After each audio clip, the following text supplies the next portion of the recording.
இன்றே டவுன்லோட் செய்து உங்கள் ஃபேவரட் ஷோக்களை என்ஜாய் பண்ணுங்க. மாப்ள, அந்த முத்து பாண்டி எதுவுமே தெரியாதுன்னு சொல்லிட்டு எவ்வளவு பெரிய வேலை பார்த்திருக்கான் பாத்தியா? சிஸ்டர் மட்டும் கிடைக்கட்டும், அப்புறம் அவனை சும்மாவே விட மாட்டேன். நீ மீனாட்சி கோயில சரவணனுக்கு ஃபோன் பண்ணி விஷயத்த சொல்றான். சரி மாப்ள.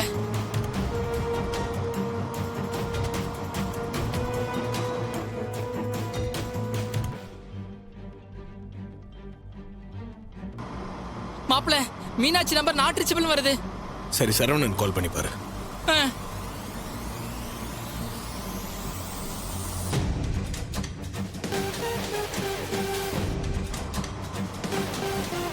மாப்ள, சரவணன் நம்பர் நாட் ரீச்சபிள் வருது மாப்ள.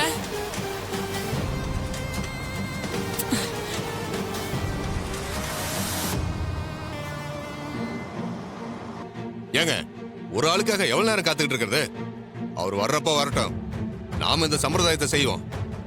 ஊர்ல யாராவது பெரியவங்க சொக்க பணிக்கு நெருப்பு வைங்க, தீபந்தத்தை ரெடி பண்ணுங்க. இல்ல, ஆமா, அந்த தம்பி வர லேட் ஆகுது.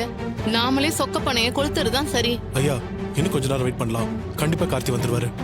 அவர் வந்து நெருப்பு வைக்கட்டும். கொஞ்ச நேரம் எவ்வளவு நேரம் காத்துக்கிட்டு இருக்கிறது? ஒரு லிமிட் இல்லையா அதுக்கெல்லாம்?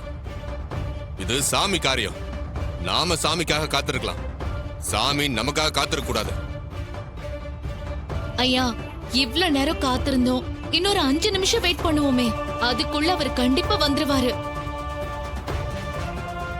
நாம ஒரு விஷயத்த செய்ய சொல்லிட்டு நாமளே அதை மீறது சரியில்லைல்ல.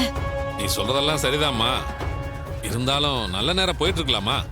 வந்துருவாருங்க ஐயா, கொஞ்சம் வெயிட் பண்ணுங்களேன். சரிம்மா, இன்னொரு 2 நிமிஷம் பாப்போம். இல்லனா நாமளே சொக்க பனைக்கு நெருப்பு வச்சிருவோம்.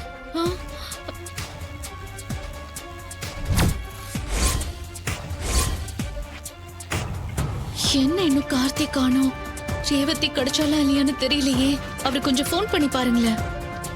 நான் ஏற்கனவே ஃபோன் பண்ணலாம் தான் பார்த்தேன். சிக்னல் இங்க சுத்தமா இல்ல. அதான் என்ன பண்றது ஒன்றும் புரியல. கடவுளே, கார்த்தி எப்படியாவது ரேவதியை மீட்டு கூட்டிட்டு வரணும். அவளுக்கு எதுவும் ஆயிடக்கூடாது. நீ தான் அவளை காப்பாத்தணும்.